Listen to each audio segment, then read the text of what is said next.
You are listening to a Raptors podcast, the place every week for all things Raptors. Get ready and never underestimate the heart of a champion.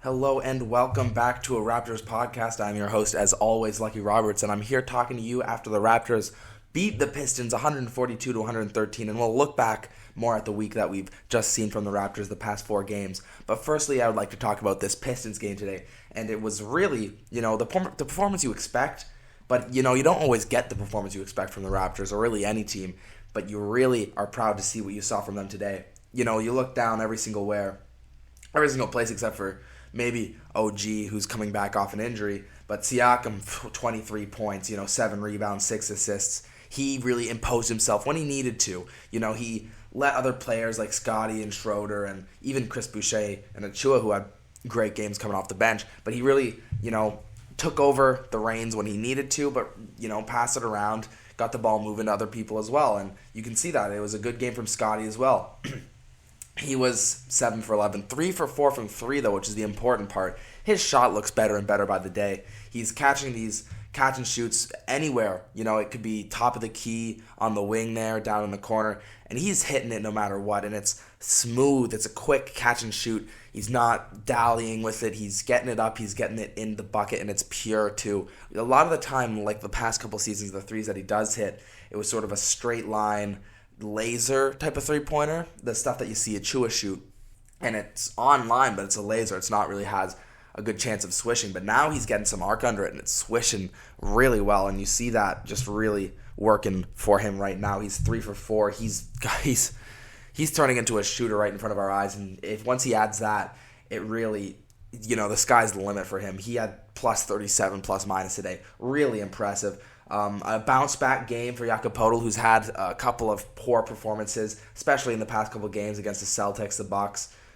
teams that were really able to take him off the bounce, neutralize him on offense as well. Today, you see 6 for 6. He didn't take that many shots, but he was 16 points. But you also saw him get, 10 rebounds, which is something he hasn't actually always been contributing with the rebounds, but he did that today. He also gets 3 blocks. I think on the broadcast it said 4 blocks, but in the stat sheet here it says 3, but just a really great performance. And the one thing that you will say about this game that everybody's going to take away from it is it's the Raptors' most ever assists, franchise record with 44 assists today. And you look around, you see 44 assists, and in total only 7 turnovers.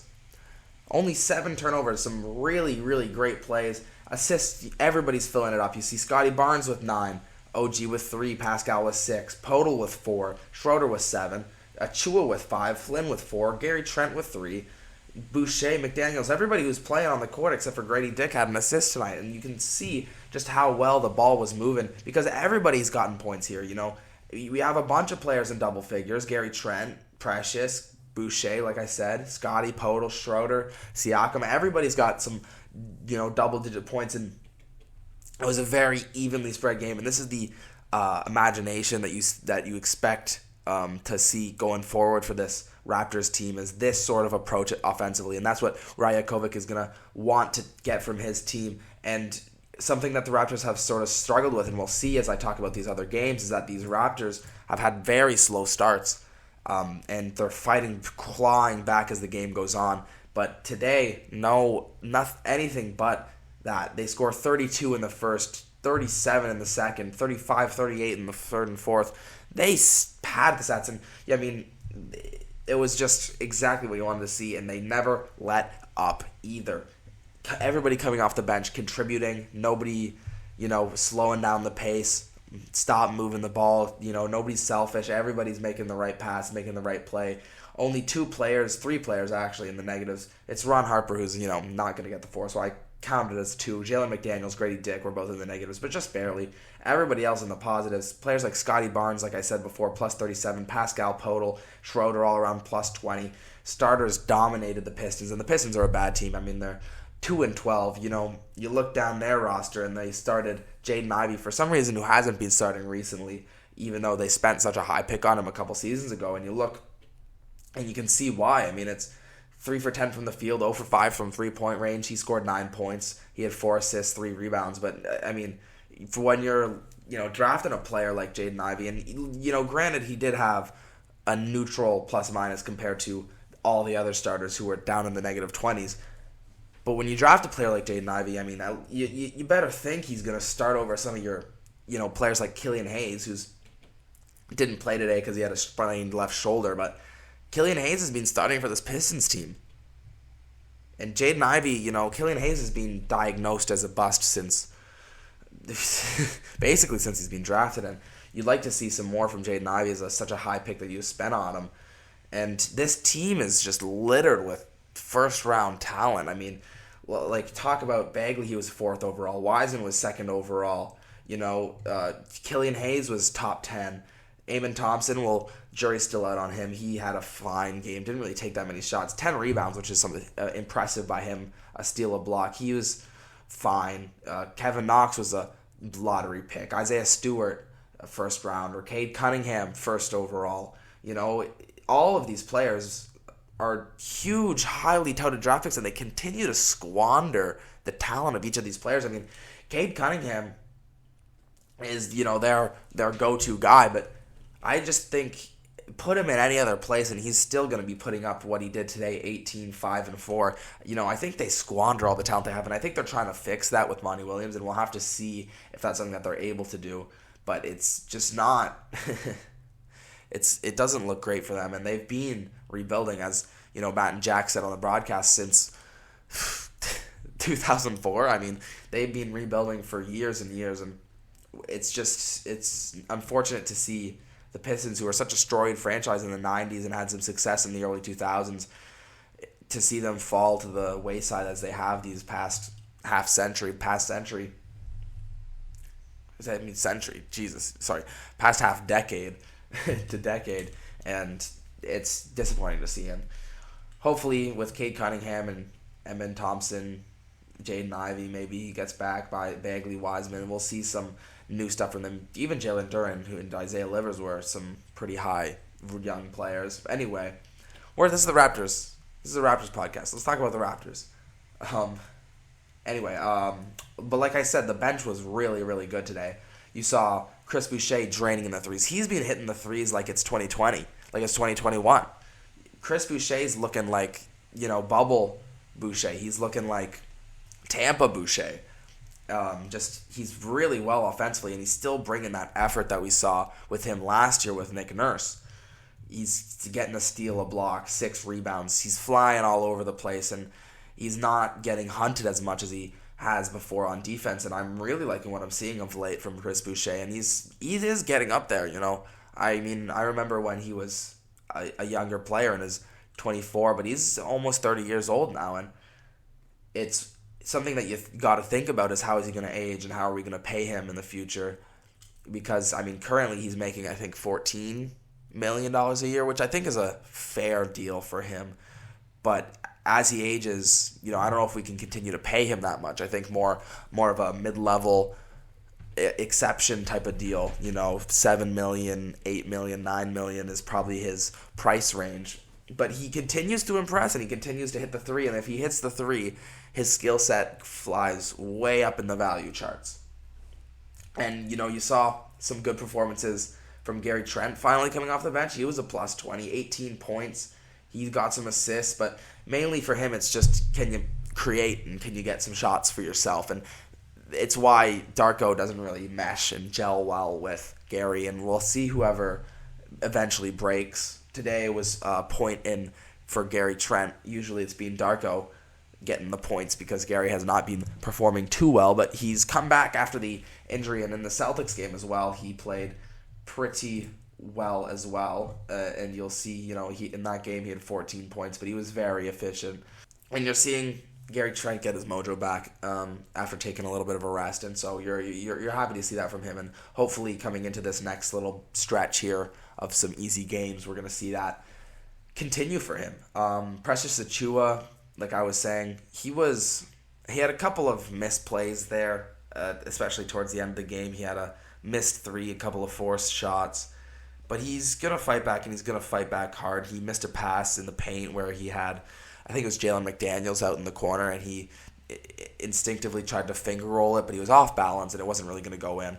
If he just dished it out to McDaniels, we would have had a higher percentage shot. But Darko got in his ear, and that's, he did what he had to do. But it was a great play today all around for Achua. You like to see him continue to move the ball, get involved on the boards, and plus 17, 12 points. You're going to take that any day. Malachi Flynn, I liked what I saw from him today because a lot of the time you're going to see him out of control. And sure, he had 4 personal fouls, but you only see 1 turnover. You see him get 4 assists, and that's the real big thing is he's not forcing his attack.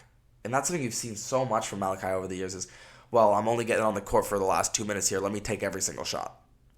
And it hasn't always worked out for him, especially because the quality of shot that he takes is not that good. But you saw some his 1 3-pointer that he did hit was a tough one. He took a side step back, shoots it, turns around like nobody's business, and he hits the jumper. He was good today. He missed both his free throws. I'm not going to talk about that. 3 for 5 from the field, though.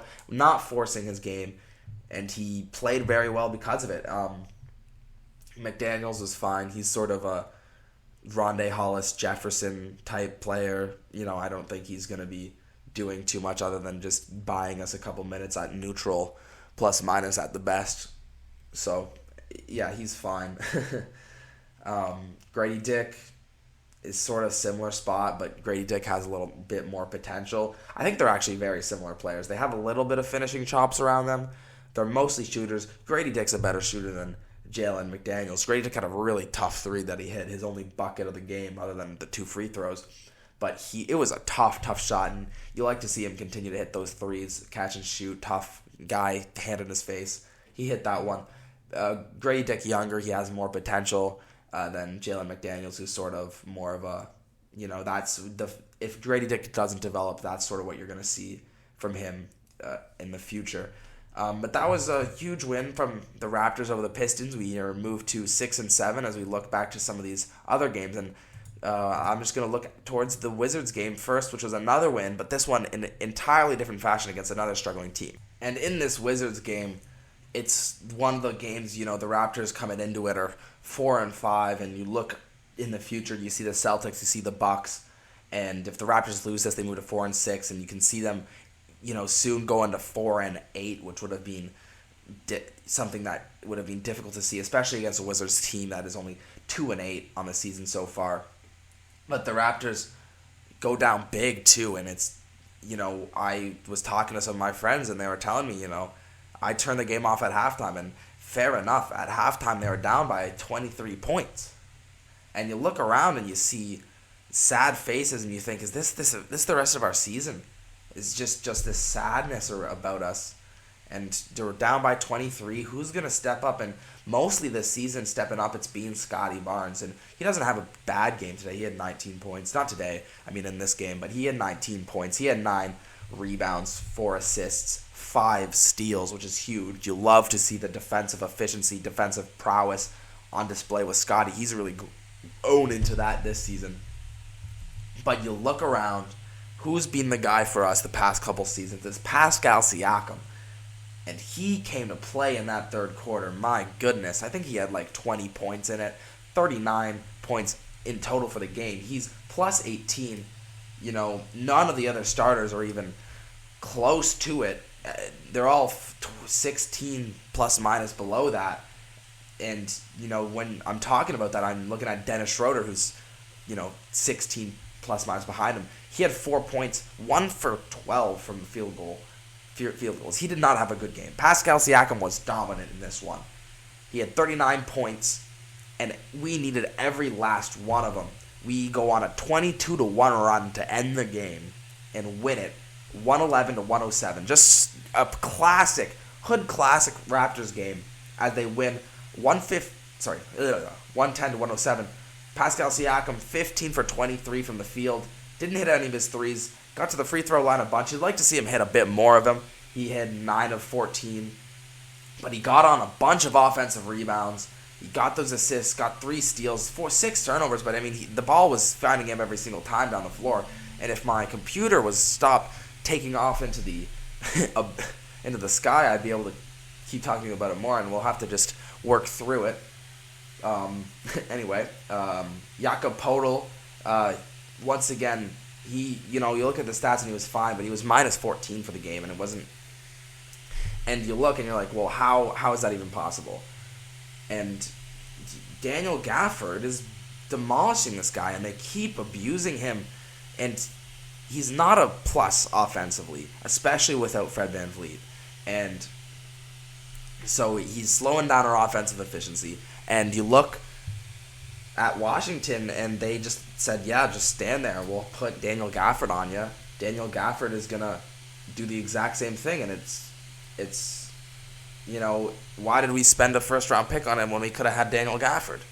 Who knows? And obviously Jakob Poeltl's better than Daniel Gafford. I'm not trying to say he isn't, but in this game they looked eerily similar.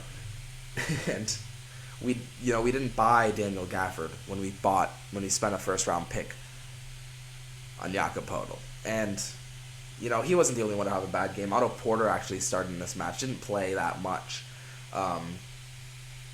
But you look at the bench as well. This is one of those games that you just had to steal. And the Raptors stole it out of the hands of the Wizards on that 22-1 run. Nobody else really played that well. Scottie Barnes, I think, was the second best player. And yeah, I guess you'd give the third star, if you were giving out stars, to Precious Achiuwa or maybe Grady Dick, who had a couple of threes. But nobody else really put anything on the table. Malachi Flynn was fine. Chris Boucher as well. But it was a very, very gritty win, and a win you kind of had to have for morale's sake, and especially looking at these next two games that the Raptors did have against the Bucks and Celtics, which we'll talk about in a second here. But it's, it was a very, very impressive win in that third and fourth quarter, wholly on the shoulders of Pascal Siakam, dragging this team to where they need to go. And it's something you haven't seen earlier on in the season from Pascal, so it's really impressive to see that in not only the Wizards game, but the Pistons game as well, where he had such a great game.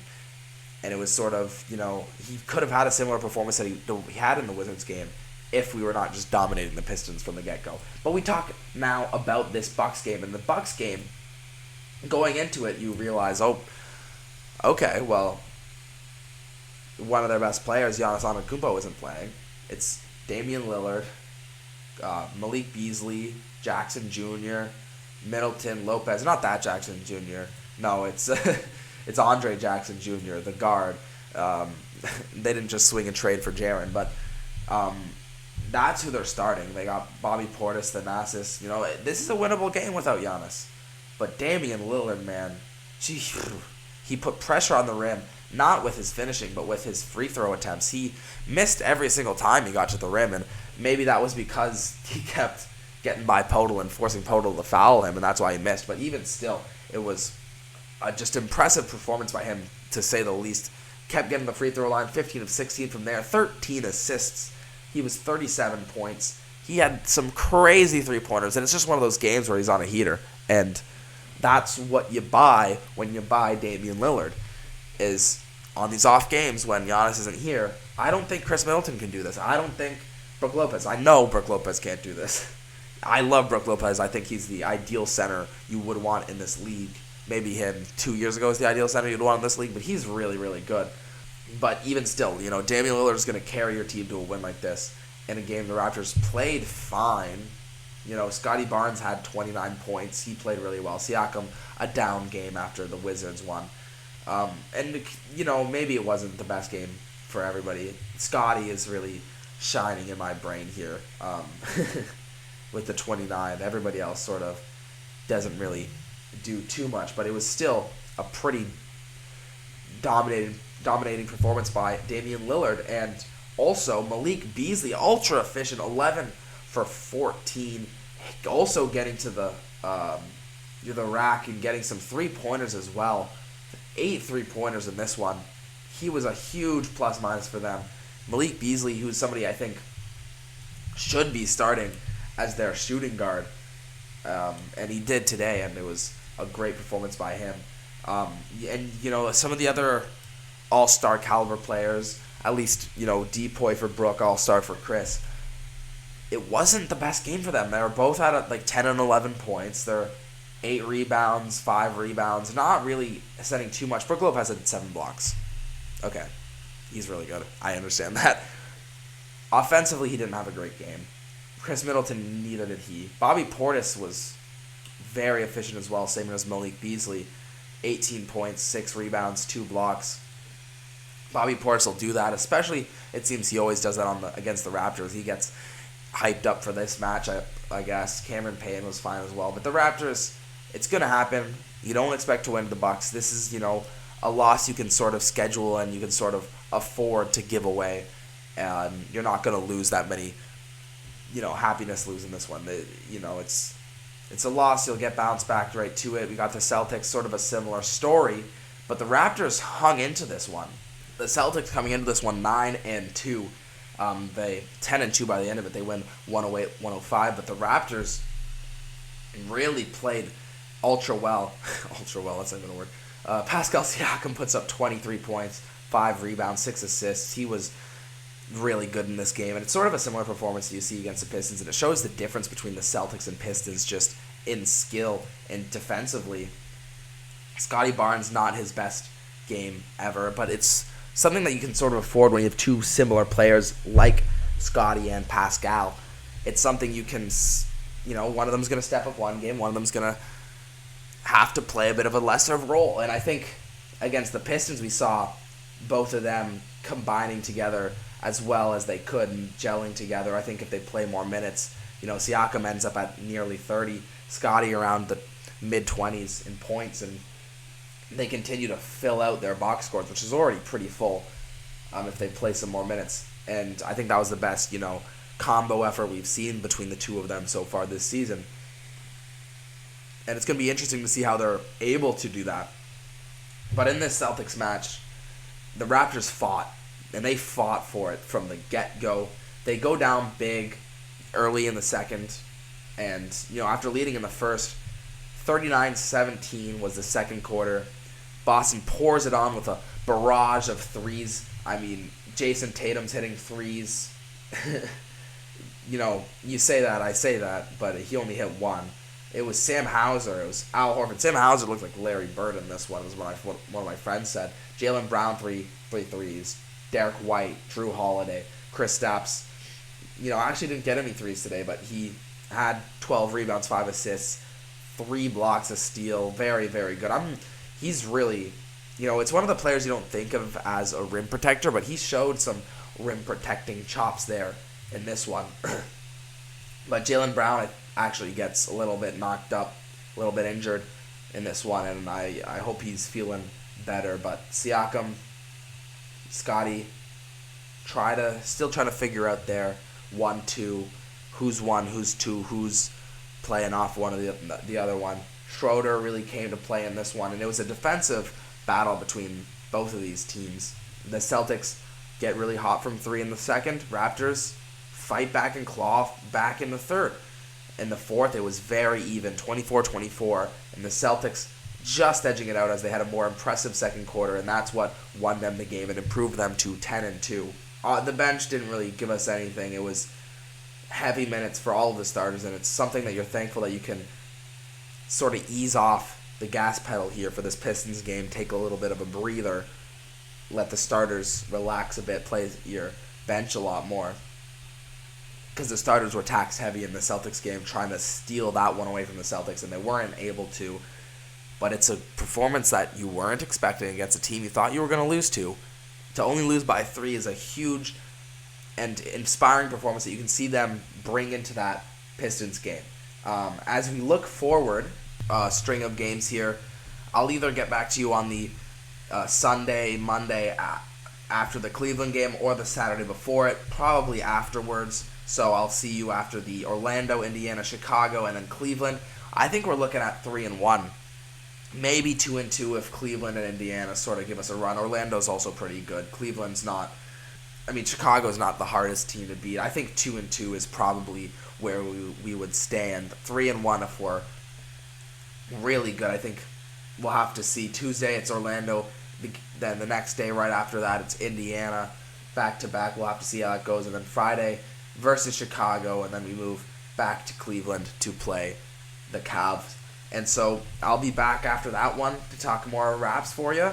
But before we go, I like just to get a good idea of the NBA landscape. And I'll take a break, and after that we'll see how all the other NBA teams are doing and how the Raptors fit into that. So I'll see you in a sec. And we are back here to just talk about some of the NBA landscape. First, we look at three of the teams that the Raptors have struggled against to start this season. The Milwaukee Bucks, they were able to steal a game from the Celtics, and 76ers taking all their matchups against the Raptors. 10-2 are the Celtics atop the East. Milwaukee and Philadelphia right behind them. Philadelphia at 10-3, Milwaukee at 9-4. After that, there's a bit of a drop-off as you see the Pacers, Heat, and Knicks. And the 76ers, Milwaukee Bucks, and Celtics are the three teams you'd expect to be there. They're all on winning streaks. They've been dominant this season, and the East is probably safe to say will run through those three teams, and whoever is going to come out of it is going to be one of those three. As I said, the Raptors playing the Bucks and Celtics this week, losing to both of them. They've had some good performances, but we'll have to see how that goes. And some of the surprises, as you see, rounding out that automatic playoff bid group, is the Pacers continue their strong start. They're 7-4 at this current moment.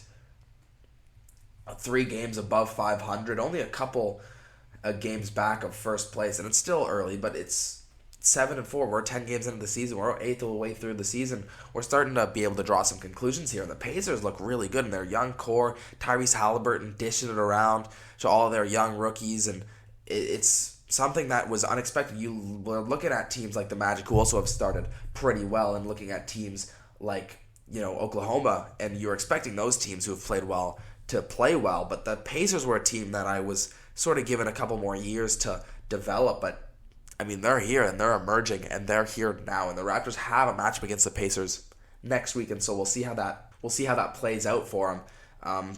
Miami Heat lost a nail biter to the Bulls just a couple days ago on a DeMar DeRozan turnaround elbow jumper that goes in, the one that he's patented. The Heat, though, are still 8-5 next to the Knicks, who are playing pretty well, and the Magic as well.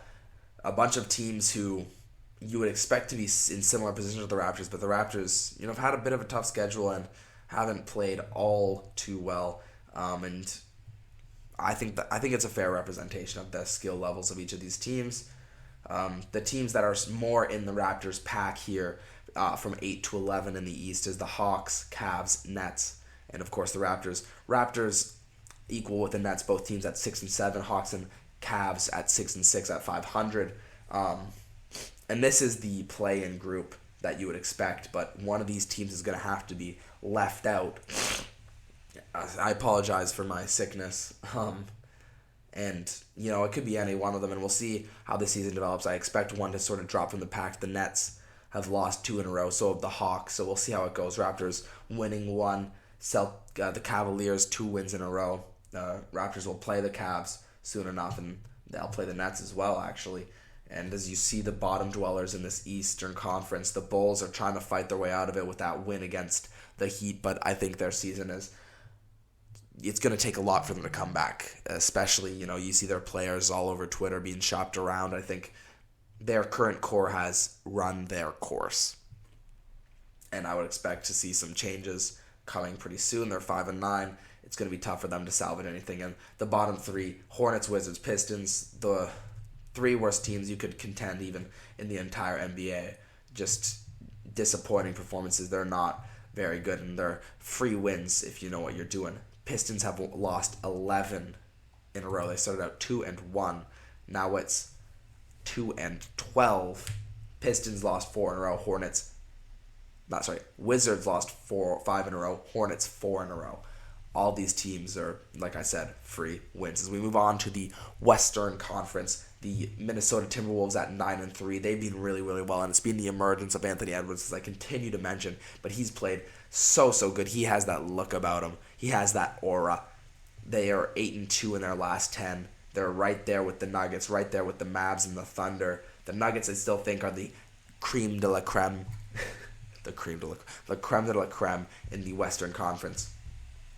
But Minnesota's giving them a run for their money. I think the Mavericks and Thunder will sort of create their own little B tier here. But I still think this Western Conference is looking a little weak.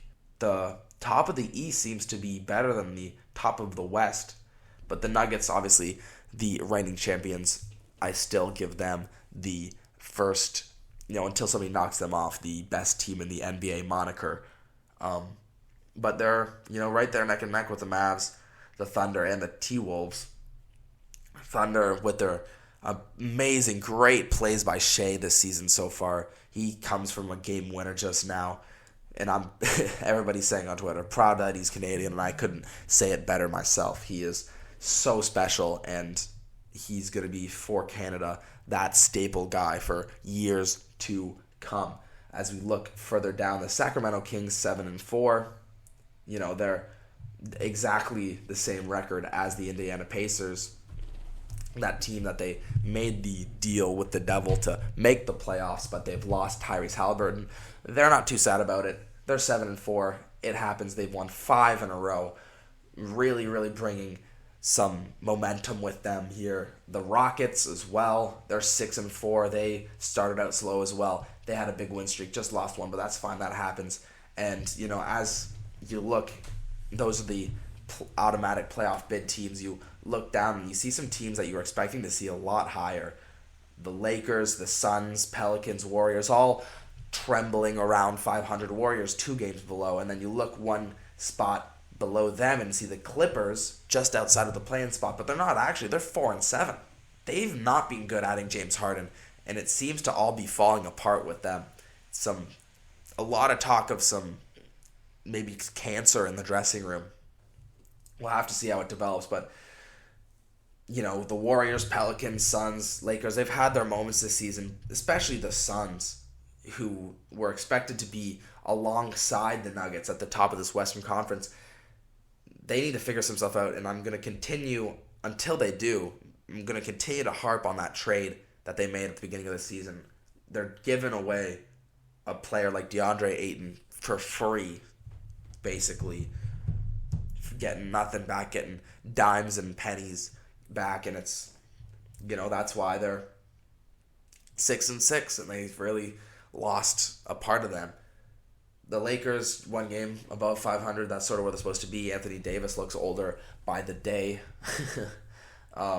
Pelicans, I won't lie to you, I think this is where they should be. They started out pretty strong this season, is why I mentioned them with this group. And then the Warriors, once again, I think they're showing their age a little bit. They've lost 6 in a row. They need to rally the troops. 3 of 7 in their last 10. They need to rally the troops, get back to winning ways. We'll have to see how Steve Kerr rallies his Warriors.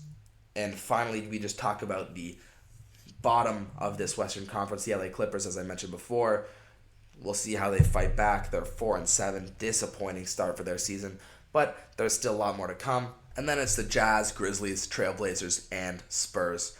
Sort of similar to the bottom of the East, except, these teams actually have some strong players and strong cores that they can look to build around. Spurs with Wemby, Portland Trailblazers had the 2nd overall pick, of course, and they took their guy. They actually had the 3rd overall pick. My apologies. Anyway, and Grizzlies and Jazz as well, who were both playoff teams last season if you ended it a couple of games earlier. So we'll have to see how it goes. Trailblazers, Spurs on gargantuan losing streaks, 6-8 respectively. Grizzlies and Jazz, similar story. And we'll have to see how they're able to bounce back. I think it's going to be interesting to see. But that's going to do it for me in the Raptors podcast. Thanks for listening. As always, you can follow me on Twitter. Do whatever you want to do. I'm not going to force you to do anything. Thanks for listening. It's been a pleasure, and I'll be back for you guys next week, next Sunday most likely. And I hope you guys have a great week, and I hope the Raptors continue on these winning ways and continue on these good performances. And I'll see you then.